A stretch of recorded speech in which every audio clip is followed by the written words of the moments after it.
Samedi dernier, le 21 mars, le salon Magic a eu lieu au Forum Grimaldi de Monaco.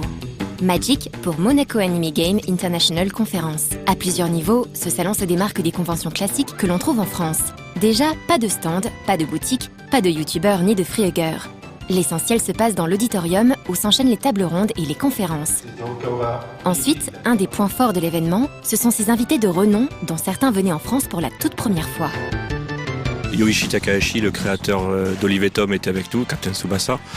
C'est quelqu'un qui ne s'est jamais déplacé en France ni à Monaco, bien évidemment, donc c'était une belle exclusivité.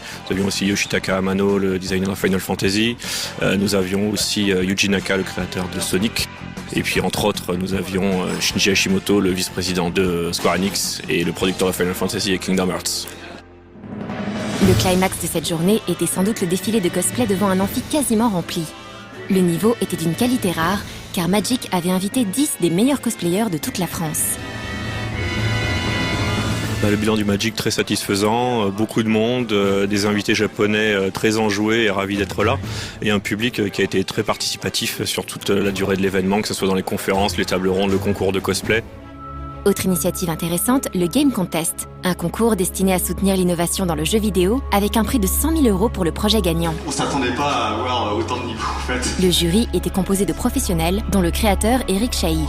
Ravi et... Le vainqueur du concours international de jeux vidéo du Magic, organisé par Shibuya Productions, et le projet Léon.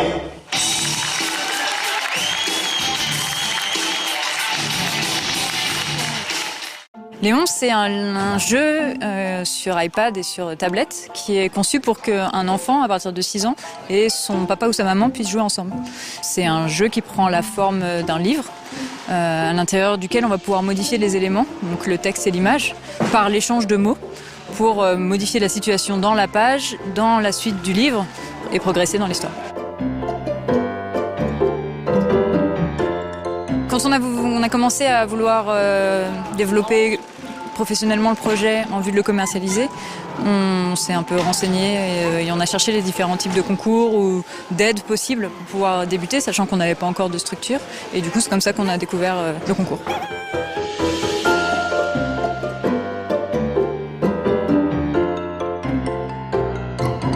Globalement, cette somme représente 4/5 du budget pour faire le projet.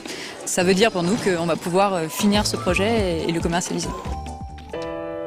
Léon était tellement flemmard qu'il n'entreprit jamais rien. Il ne lui arriva jamais rien non plus. Ça va nous permettre de vraiment pouvoir nous passer à travailler à plein temps sur le projet.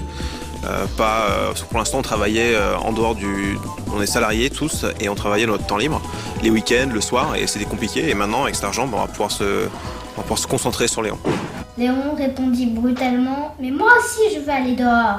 Cet argent, ça nous permet de lancer ce projet. Ça nous permettra aussi probablement de faire une boîte et du coup, de faire d'autres projets derrière. Donc c'est vraiment un tremplin génial. C'est l'argent le plus difficile à trouver, l'argent du début. Et voilà, c'est quelque chose d'énorme. Une première édition très réussie donc, avec un vrai contenu de qualité, même si elle se déroulait sur une seule journée. Et le plus étonnant, c'est que l'entrée était gratuite, mais limitée à 1000 personnes, ce qui correspond à la capacité de l'amphi. On va refaire le Magic l'année prochaine, on n'a pas encore la date, mais on va le refaire, et à Monaco. Et donc on va essayer de faire quelque chose d'encore plus important à l'avenir, et puis avec des invités encore plus prestigieux.